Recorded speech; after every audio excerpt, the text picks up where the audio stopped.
Siapa yang merebut Konstantinopel yang sekarang menjadi Istanbul? Namanya Muhammad Al-Fatih. Usia berapa? 17 tahun. Kemudian beberapa pejabat, ya sekarang disebut pejabat, kalau dulu kan khalifah, itu rata-rata berusia muda. Ini umpama kalau nanti MK memutuskan bahwa untuk menjadi presiden atau wakil presiden batas maksimalnya 70 tahun, berarti akan ada capres yang gagal. Nah, ini saya tidak mengomentari apa putusannya. Maksud saya begitu pentingnya kedudukan Mahkamah Konstitusi. Dalam konteks etika politik, semestinya Ketua MK tidak menyampaikan hal tersebut secara terbuka. Dalam arti seandainya harus berkomentar, cukup mengatakan MK sedang melakukan proses pencermatan, proses penyusunan, dan akan berdasar pada koridor konstitusi. Ini saya kira sangat penting. Mengapa? Kita bicara hukum, ini kan bukan hanya soal isi dan konten hukum, Mbak Rosi, tapi juga politik hukumnya itu apa. Jadi ini benar-benar Anda lihat tidak etis ya?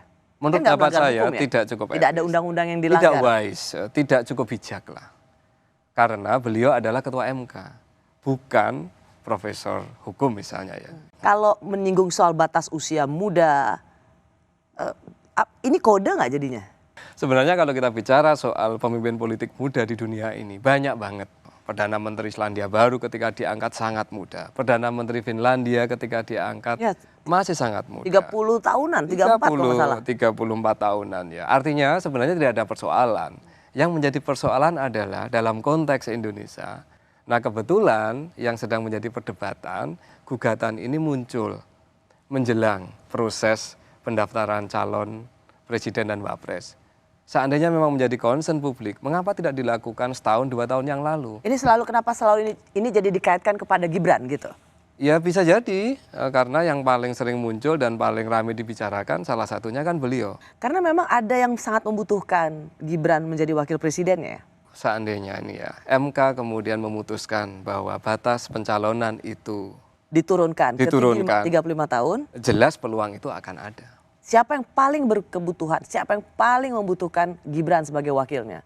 Yang pasti bukan Pak Anies, karena Pak Anies sudah ngajak Pak Muhaimin kan. Tapi apakah itu dibutuhkan oleh seorang Ganjar?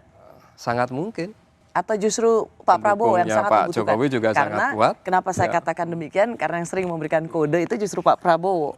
Pak Prabowo memberikan kode, tapi Bu Puan kemarin juga memberikan kode.